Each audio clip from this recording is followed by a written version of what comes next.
Hi, this is Professor Hayes, and in this tutorial, we're going to do a grid project that actually first learned from a book called Photoshop Down and Dirty Tricks, and I don't think that the book is being published anymore.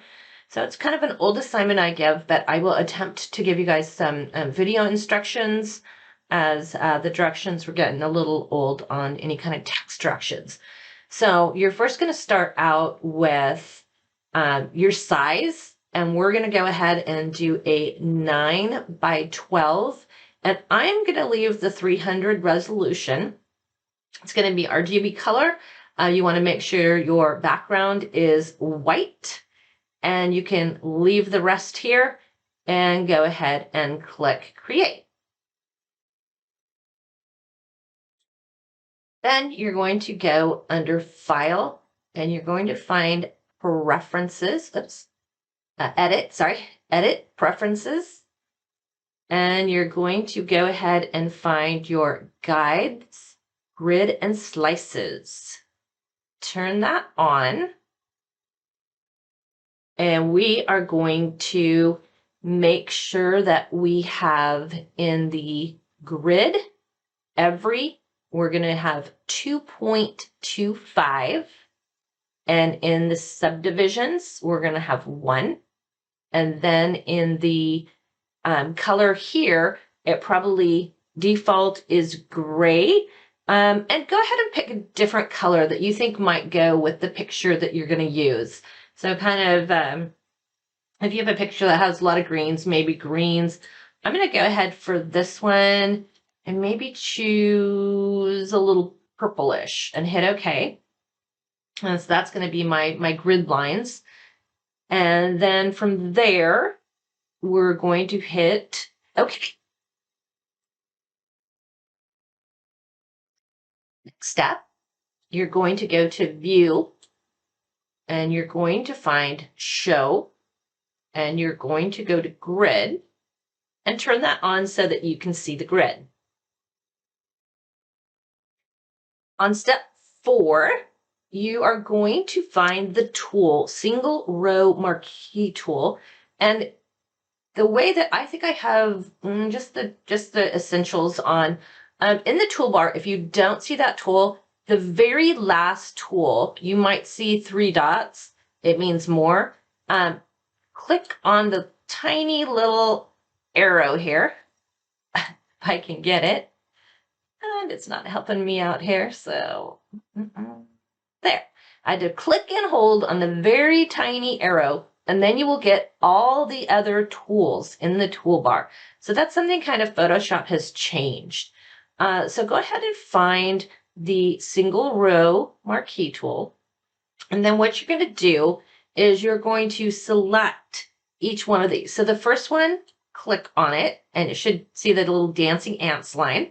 And then you're going to hold your Shift key down and click on the second one, and third, fourth, and fifth. And then you should have all the horizontal lines selected.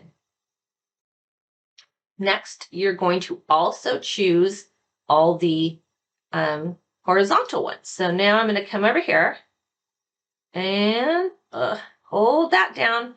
I'm going to find the Single Column Marquee tool, and then I'm going to hold my Shift key down, and that will give me an add a selection, add this one, and add that one. So right now I've got all my grid horizontal lines and vertical lines selected.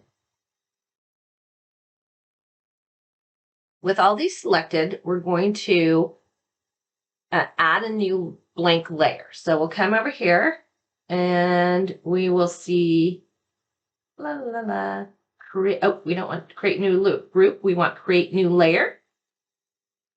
And we're going to go ahead and name this layer, my little guy. Not helping. Name. Okay, well, it's not letting, there we go. Okay. Things happen to me too. Okay, we'll just name this grid so we know what we stuck on this one. Okay, so right now we have this layer named grid. And in our directions, it's going to say press D to set your foreground and background colors to their defaults of black and white. So that just means right here, we want our foreground color to the black and white. And then we're going to, if we're on a Mac, we're going to press Command Delete. And if we're on a PC, we're going to press Control Backspace to fill the selections with white. And you're not going to really see anything because it's so skinny. And then you're going to press, if you have a Mac, Command D. If you have a PC, you're going to do Control D to deselect. So that deselected everything. And then again, if you're Mac, you're going to do a Command apostrophe. If a PC, Control apostrophe. So I'll do Control apostrophe, and that turned my grid off. So right now, we've got that layer. We've got a grid, but it's turned off. Okay, so it's looking good right now. Okay, now we are going to get our picture of our model, or whatever picture we decided to use. And I've decided to use an image by one of our classmates, LaTina, and she has given me permission to use this image. So, LaTina, thank you. I love this image. It's super colorful.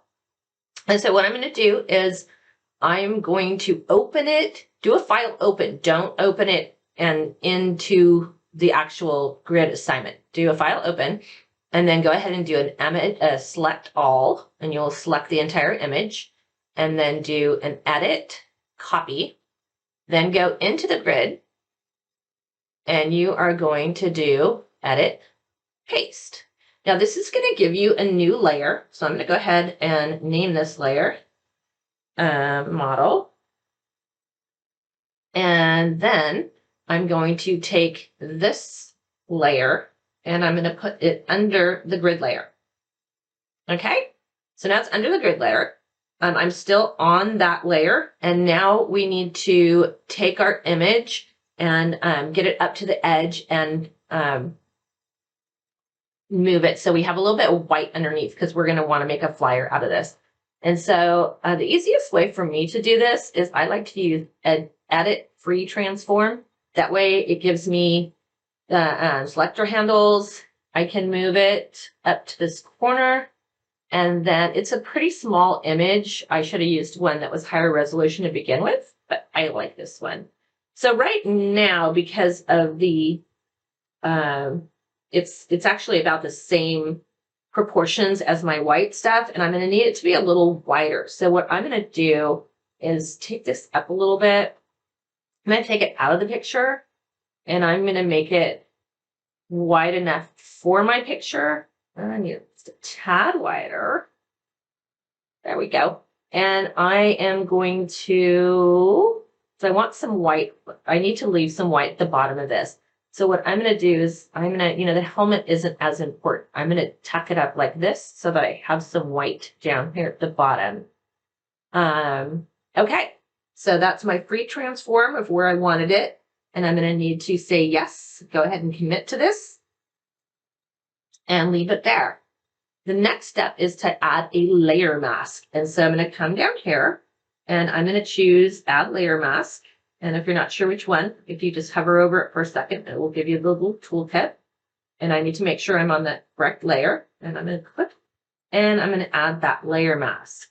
And so the next thing we're going to do is that we are going to choose our gradient. And the reason why we're choosing our gradient is that we want it to kind of blend right here.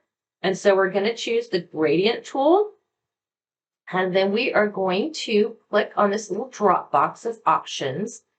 And there used to be not very many options. So in the direction that says basically, get the foreground to transparent one, it's the second one from the left. Well, it's the second one in the basics. So click on basics and choose the second one here to the left. And it should say foreground to transparent. So click and choose that one.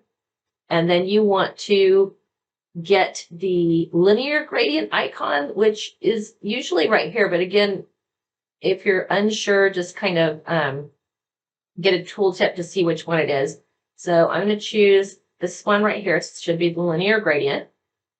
And then it says press X to set the foreground color to black. So you can see right here, if I press X, it's going to take and it's going to throw the foreground color black to the back. And so go ahead and click it again and send it back so that it's black is up. And then you should have the right gradient so that when you start at the bottom and you pull up, here, then it's going to give you some white right here to kind of, give you a little nicer one. And I'm going to do it a few times. Like I'm going to sit and do it till I get enough blending that I want. And if I want to, LaTina, I'm going to take your name. If I wanted to take it all the way here, then you can blend it as much as you want. You can just keep using that little gradient tool to blend it how you want to. Okay. Now we're going to use, we're going to make our grid lines a little bit thicker. And so we're going to use a simple layer style. We're going to make sure and click on our grid, our layer right here, or if you still have it named layer 1. Again, I really like to name my layers so that I know where I'm at, so that it's a good practice to get used to naming your layers. Okay, so I'm going to get on the grid layer, and then I'm going to add a layer style icon or layer style. So I'm going to click this little icon right here, and I am going to choose color swatch, and I'm going to choose stroke. La la la la la la stroke. And then I am going to click on the color swatch and set the color to white. So here's the color swatch, and I already have it to white. So just if you're wherever, if you just click in the very, very top corner, it'll give you a good enough white. Okay, so then I'm going to set the size to 2 pixels. Got my white. I'm going to set it to 2 pixels right here. Click 2. And then I'm going to make sure that the position pop-up menu, so here's the position, is outside. So I'll go here and I'll choose outside and I'll click OK. Okay, and it just made the grid just a tiny bit thicker. All right, now we're going to go back to the layer model. So click back onto my layer model, and I'm going to make a duplicate of my model layer. So to make a duplicate, I can right click and duplicate layer. Oops, model copy, sure, and hit OK. And now I've got 2 of these layers going on.